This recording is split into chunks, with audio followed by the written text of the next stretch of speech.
Book of Melchizedek, King of Righteousness. Part 1, read by Alexander Scourby.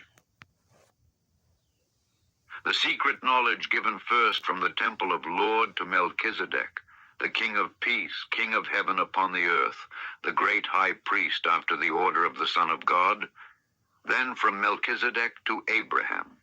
Melchizedek's authority as king of Salem, later Jerusalem, and priest of the God Most High. He spoke of God as both creator and deliverer. He was also king of peace, righteousness and peace.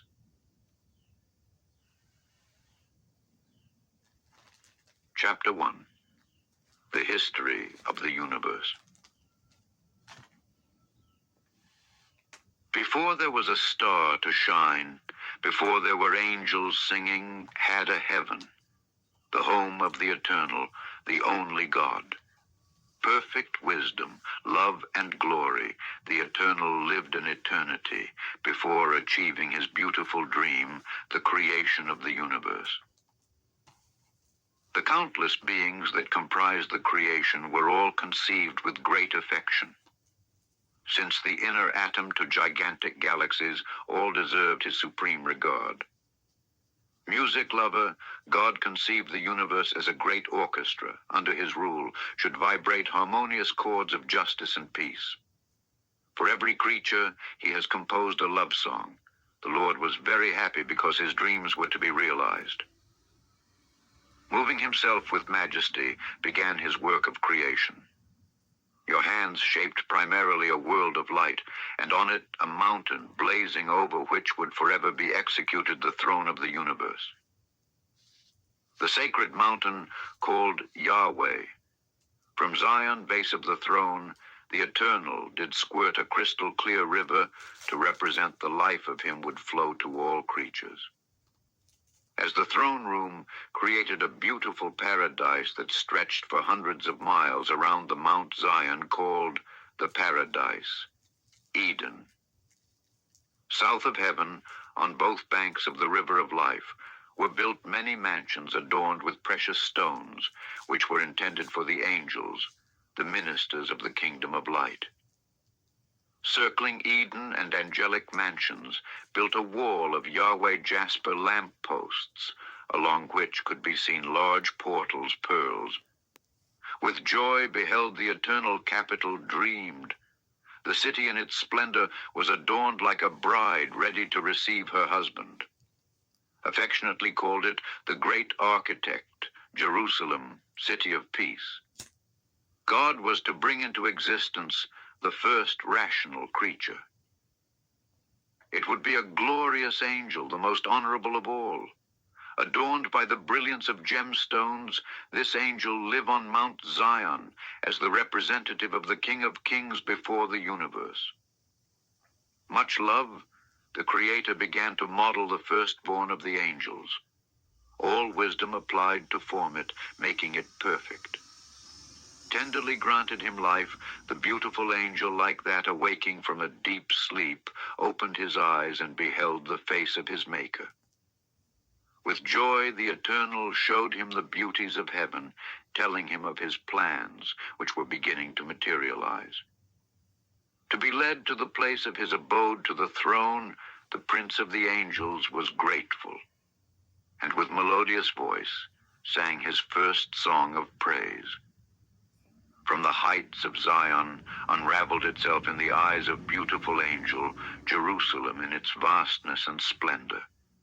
The river of life, the serene glide through the city, resembled a broad avenue, mirroring the beauty of the Garden of Eden and the angelic mansions.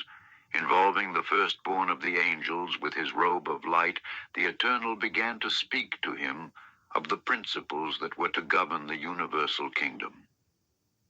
Physical and moral laws should be respected to the fullest extent of the divine government.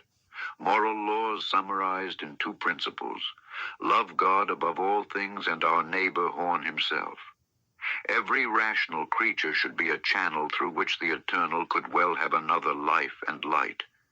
Thus, the universe would grow in harmony, happiness, and peace.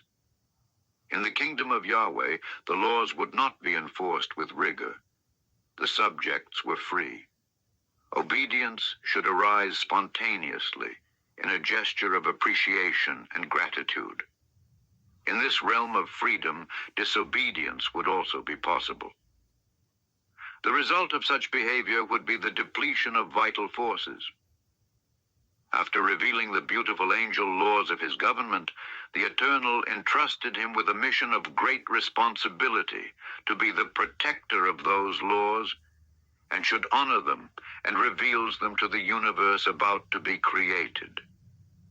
With hearts overflowing with love for Yahweh and similar fit, you would be a model of perfection, was Lucifer, the light bearer, the prince of angels, grateful for everything, prostrated himself before the loving king, promising him eternal fidelity.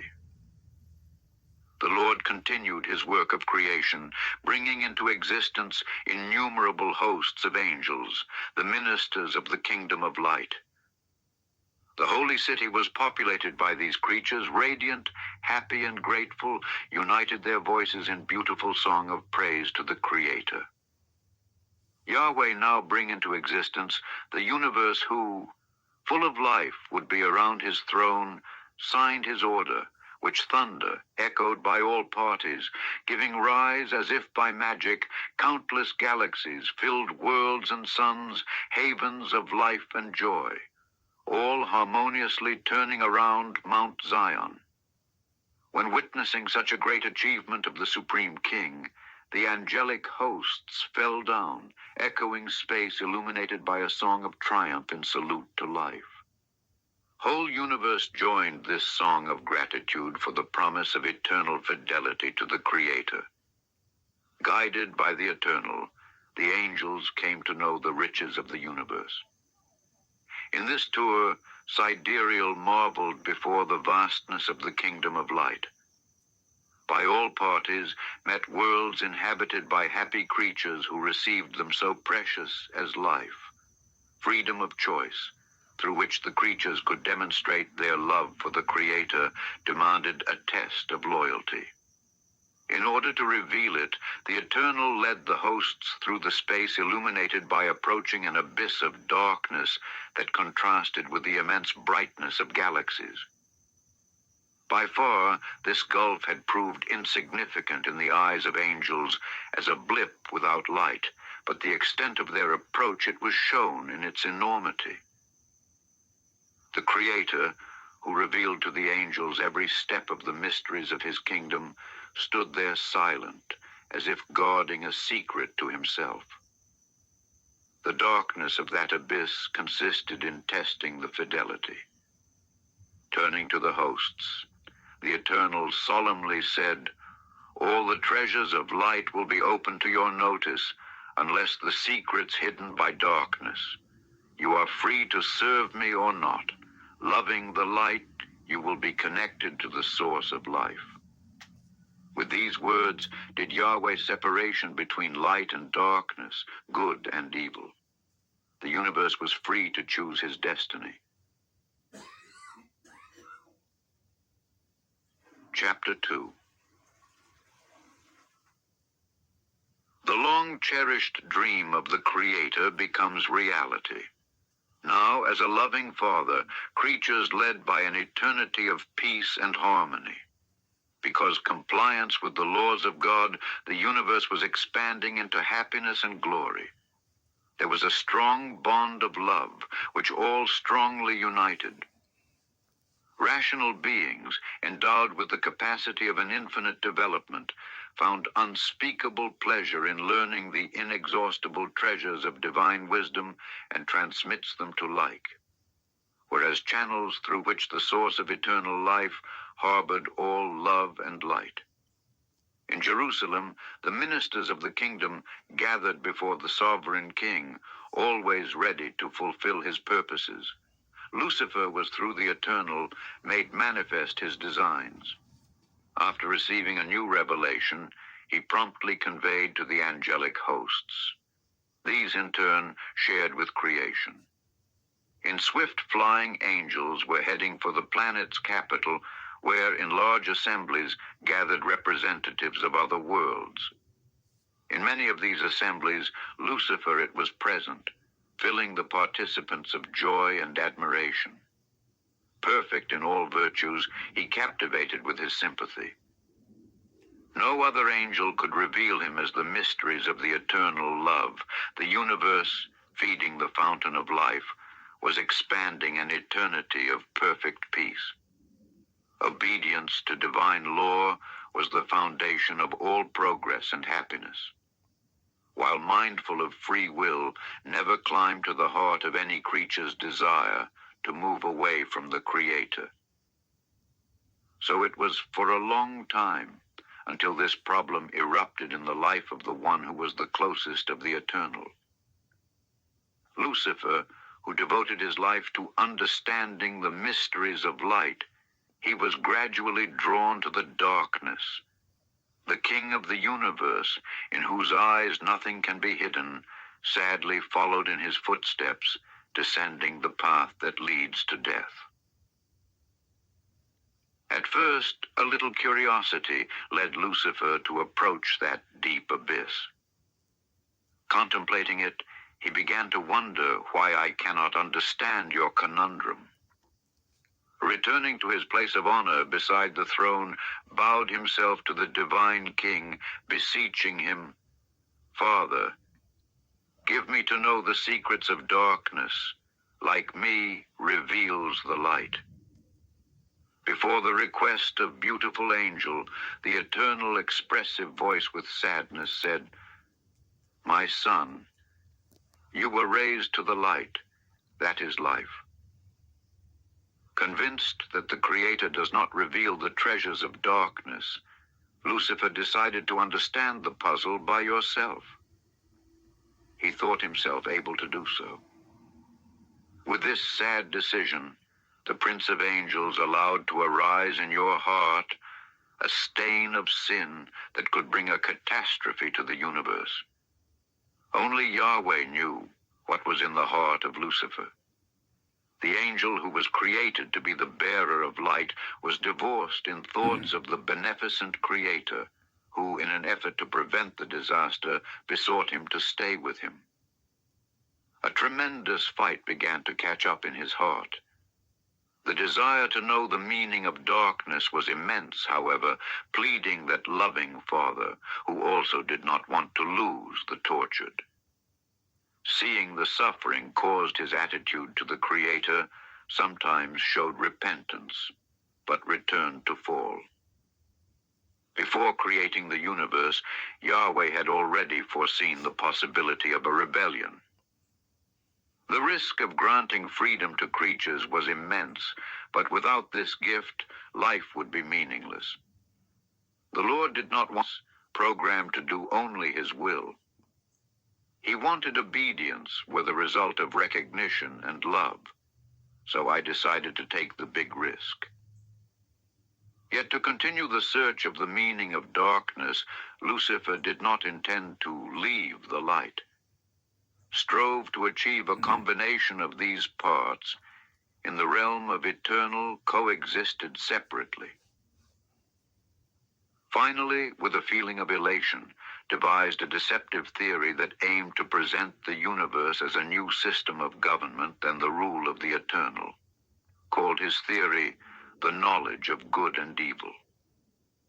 Structured logic, the science of good and evil, has proved attractive to Lucifer, like unveiling a sense of life superior to that offered by the Creator, whose kingdom enabled only experimental knowledge of good. In the new system, there would be a balance between good and evil, between love and selfishness, between light and darkness. Throughout the time that had matured in his mind the knowledge of good and evil, Lucifer knew to keep secret from the universe, remained at his post of honor, fulfilling the function of the light-bearer, however. For much he tried to pretend his face no longer showed joy in serving the eternal. The divine king, who suffered in silence, looking through his revelations of love, rational creatures prepare for the big event approaching. knew that many would hearken to temptation, turning him back. The night of the ordeal would stand, however, the true believers, those who served the Creator not by interest, but by love. Seeing that the test time had come and that Lucifer was ready to betray him before the universe, the Eternal, who never ceased to reveal the treasures of his wisdom, became quiet and contemplative. The silence did revive the heart of the hosts of the memory of that first outing outer, when, after showing them the riches of the kingdom of light, Yahweh became silent before the abyss. Remember his words, "All the treasures of light will be open to your notice, unless the secrets hidden by darkness. You are free to serve me or not. Loving the light, you will be connected to the source of life." Lucifer, who had come to covet the throne of Yahweh, asked him why his silence. The Creator, staring at him with infinite sadness, said, "The hour of darkness, you are free to achieve their purposes." Seeing that the moment for the propagation of his theory had arrived, summoned angels Lucifer for a special meeting. The hosts, eager to know the meaning of the silence of the Father, took their places along the magnificent angel who always had revealed the treasures of the kingdom of light. Lucifer began his speech extolling as usual the government of the Eternal. In a large retrospective, reminded them of the great revelations that enriched in whole eternity. The silent celestial presented it as an indication that the universe reached the fullness of knowledge from light. Silencing the Eternal, then, opened the way for the understanding of mysteries not yet probed, hitherto kept beyond the limits of his government. Surprises, the hosts took the experience of Lucifer knowledge over darkness. With eloquence, he spoke to them the knowledge of good and evil, showing how the path of the greatest achievements. The effect of his words soon made itself felt throughout the universe. The question was decisive and explosive, generating first contention. Rational beings, in their evidence, they had to choose to stay only with the knowledge of light, which claimed to be Lucifer, reached its limits, or venture into the knowledge of good and evil. Earlier, the angels have struggled on the matter, and soon after, the entire universe challenged. Dire would be the knowledge of good and evil would garner most of the creatures. But gradually many who initially became excited with theory awakened to the illusion of it, reaffirming their allegiance to the kingdom of light. At the end of that conflict, which dragged on for a long time, proved to be a third of the stars from the sky next to Lucifer, and the remaining still shaken by evidence that beside the Eternal. The knowledge of good and evil was trumpeted by Lucifer as a new system of government. But how to exercise it if the Eternal, still reigning in Zion, needed to find a way to push him away? The council formed by the rebellious angels passed on it, decided to finally ask him the throne for a certain time, which could demonstrate the excellence of the new system of government. If the universe were approved, the new system would be established forever, otherwise return the domain to the Creator. So it was that Lucifer, accompanied by his hosts, approached arrogant of him suffering Father, asking him such a request. The Eternal was not ambitious, just wanted good to his creature. Knowledge of good and evil actually consisted in a greater good, if not oppose its implementation, giving the throne to his defenders. But he knew that path would lead to unhappiness and death. Moved by his protective love, the Creator denied the request of the host's rebels, which turned away angry. They are denied the throne, Lucifer and his hosts, to accuse the divine king, claiming to be your government tyranny. claimed to be his stay on the throne the clearest demonstration of his arbitrariness. They had granted them freedom of choice. For now, we neutralize it, preventing them from putting in place a system of government more. The charges of the host's rebels reverberated throughout the universe, making it appear that the government of the Eternal was unfair. This brought deep distress to those who remained faithful to the kingdom of light. Not knowing how to refute such accusations, these creatures, muted by the moral pain, longed for the time when new revelations coming from the Creator could clarify to them the mysteries of this great conflict. Accusations of blasphemy and hosts' rebels reached the climax when the Eternal, a surprising gesture, rose from his throne as it were ready to leave him. The infidels, in anticipation of an achievement, quieted down, while a sense of awe in the hearts of subjects penetrated light. He would deliver the domain of all creation, to deliver, if the vilest allegations. According to the logic from which Lucifer grounded their teachings, there was no alternative to the Creator. This tremendous expectation the universe followed in the footsteps of Yahweh. In a gesture of humility, the Creator divested himself of his crown and his royal robe, deposing them on the target throne. In his countenance, there was an expression of resentment or anger, but of infinite love and sadness. Solemnly, God proclaimed that the decisive moment had come when every creature should seal his decision to the side of light or darkness. A wide revelation warned of the consequences of a break with the source of life. With the look of tenderness, Creator contemplated their children. It was a look of humility, that full of love, begging them to stay at his side. Countless creatures, excited, corresponded to his kindly look, while a crowd stood crestfallen. Lucifer and his followers were aware of the seriousness of the moment. It was still possible to go back on their plans, indulging the repentant Heavenly Father who always loved them. While Downcast considered on the final decision, Lucifer and his followers heard the song of those who, in recognition and gratitude, placed themselves beside the Eternal. The last battle, fought in the hearts of the infidels, strained, come to think, contemplating his rebellious children, raised his voice a painful lament. My children, my children. Now I cannot call them that. Wanted so much to have them in my arms. I remember when I graduated with care. You appeared happy and perfect in chord of hope in eternal harmony. I lived for you, covering them with glory and power. You were my joy. Why have their hearts changed so much? What else could I have done to make them stay with me? Now my soul bleeds in pain for eternal separation. How will look at the empty seats where so often raised their voices in jubilant hosannas festive, without me coming to mind a mix of happiness and pain?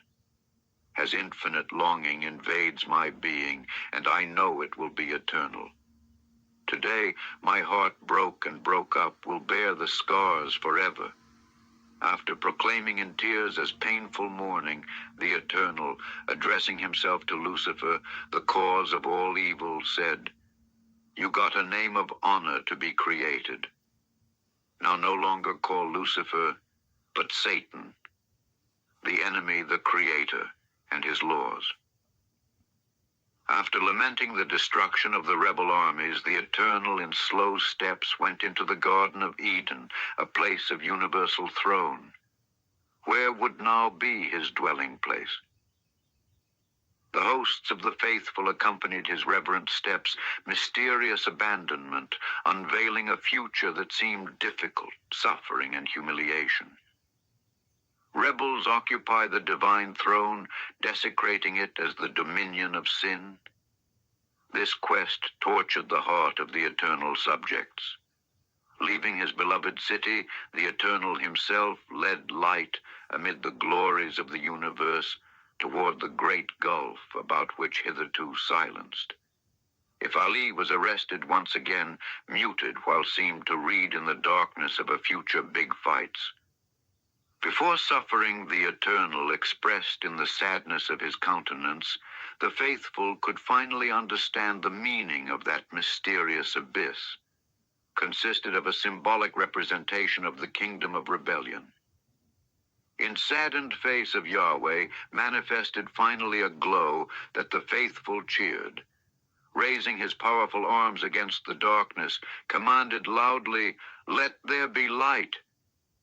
Immediately, the light of his presence filled the deep abyss, and triumphing over darkness, revealed an unfinished world covered by crystal-clear waters. With this gesture, the Eternal began a great battle by claiming his government light. Battle of love against selfishness, justice against injustice, humility against pride, freedom against slavery, life against death. Battle without truce would last until the dawn desired the divine king could return victorious to the holy hill of Zion, where, enthroned amid the praises of the redeemed, reign forever in perfect peace.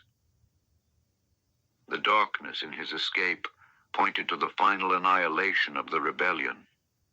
Abundant waters covering that world, hitherto hidden, symbolized eternal life to the faithful that would be conquered by love that sacrifices everything. The world was revealed to earth. Visited by the darkness and the light, it would be the scene of the great struggle. Rejoiced the faithful before the triumph of light that first day, when darkness rolled in his fury on the planet, succumbing to it in thick darkness.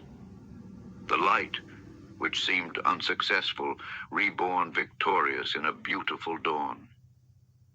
At dawn, the light of the second day, the Eternal commanded, "Let there be a firmament in the midst of the waters, and let it divide between water and water." Immediately, the warmth of his light made immense amount of steam to rise from the waters, enveloping the planet in a blanket of transparency indigo. Thus emerged the atmosphere, with its perfect blend of gases that would be essential to life that soon would crown the planet. The Creator, contemplating expansion, called it heaven. The atmosphere, full of glow, enveloped the earth, shadowed up to befall the twilight of another evening. Chapter 3. To be overcome darkness on the third day, the Creator continued his work, giving rise to the immense continents were still under the surface of the waters. With hands raised, commanded, "Gather up the waters under the heavens in one place, and the dry land appear." In prompt obedience, the crystal-clear waters ceded its position higher than the dry rose, overlapping them. In the lower regions of the earth, the waters continue reflecting sky glow, one refreshment to the thirsty creatures. This gesture of humility, the water prefigured the Creator, the great struggle that descend to the deepest abyss to revive thirsty souls in eternal life. Contemplating the face of that new world, God called the dry ground land, and the gathered waters he called seas. With his powerful voice continued commanding, "The earth bring forth grass, the herb yielding seed, and the fruit tree yielding fruit after his kind, whose seed is in itself upon the earth." In obedience to the divine command, the solid surface of the planet took on all kinds of vegetation.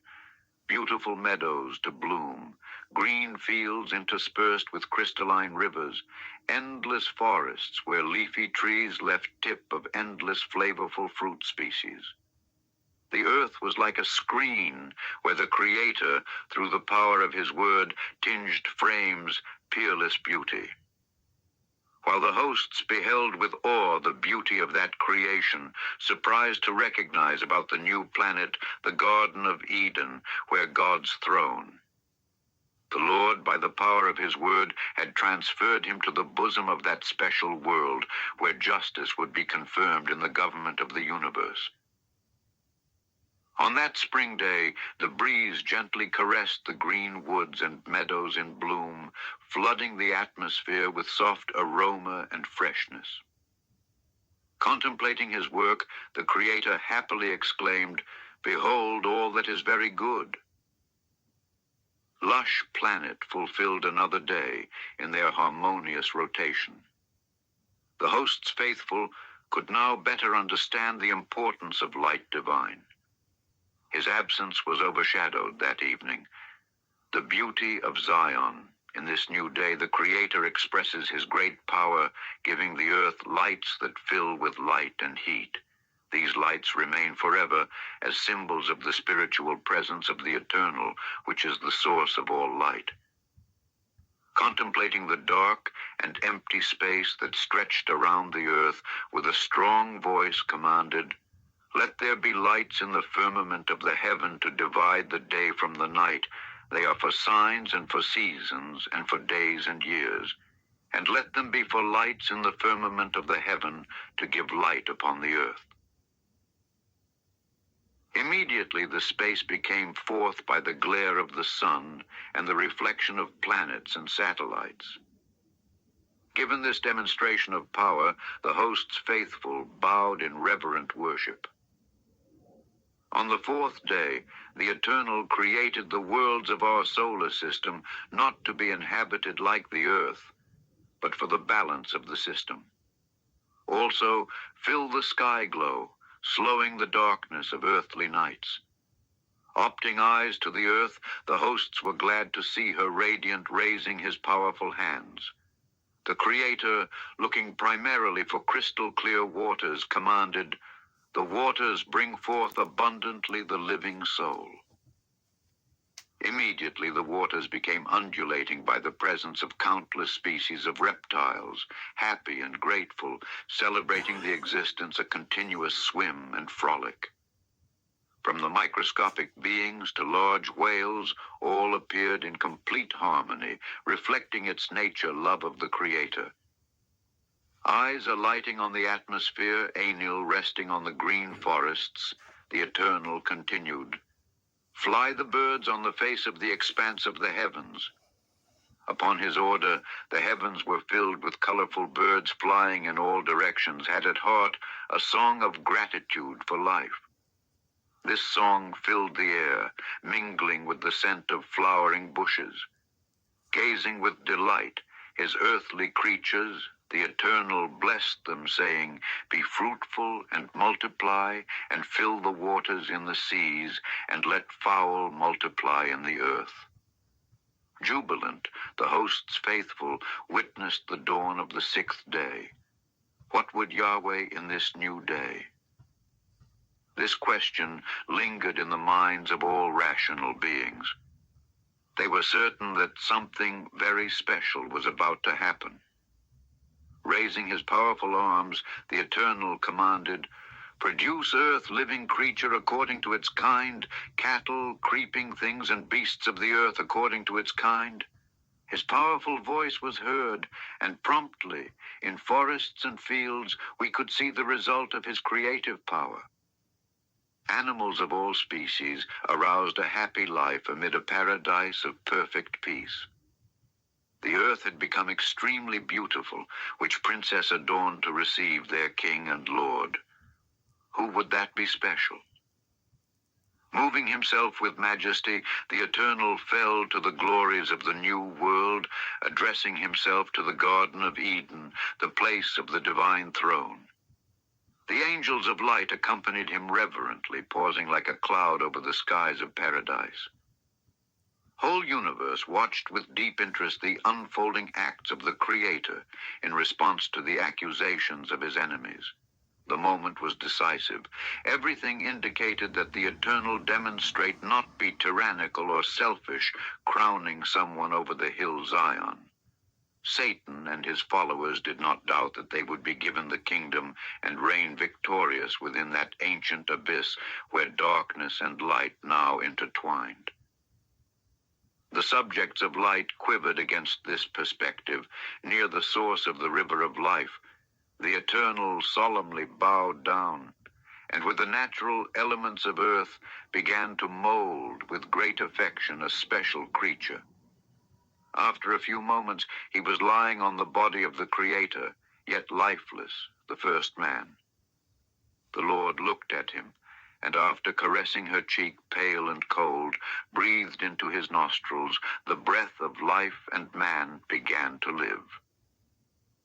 As if awakening from a deep sleep, the man opened his eyes and looked at the sweet face of his Creator, who, smiling, kissed her cheek, now flushed and full of life. Thrilled to hear the Eternal say to him softly and full of affection, "My son, my dear son." Because he was born of the soil, the first man was named Adam. Taking him by the hand, the Eternal raised him. Without realizing the scenario glow that surrounded Adam in gratitude for existence, the Creator involved in a tender embrace, falling down in reverent worship. The hosts of the faithful who witnessed admired the great divine realization, excited before the human gesture, fell also in reverent worship. Then joined voices in a song of joy in greeting to that special creature who awoke to life at a moment so critical to the universe. With a heart full of happiness, Adam joined the angels in their song of praise. His voice, echoing around the flowery, mingled with the singing of the birds and the lowing of animals approaching, admired up the lofty trees that packed the breeze, let the branches hang abundant flowers and fruits. Leaning here and there, attracted by the glow of precious stones that adorned all over the lawn. With intense joy, Adam took notice of the endless species of animals that populate the garden. All were meek and submissive, and lived in perfect harmony and happiness. Pausing in his footsteps, Adam wondered at the whiteness and sweetness of an animal that was playing on the lawn, came and took him in his arms, dedicating special affection. How nice was stroking his morning wool. His little eyes reflected a gentle glow of love and humility. There was something special about that animal. Sincerely, Adam called it Lamb. With the puppy in his arms, Adam looked grateful for the Eternal and worshipped him. Contemplating his alb robes, his expressive eyes of a matchless love, Adam discovered that he had in his arms a symbol of its author. Happy exclaimed, "O Lord, this coated lamb is white wool with expressive look, so much love, looks like you. I want to always have it with me." I am proclaiming this story a non-fictional story as the birth and development of the universe, Part 1.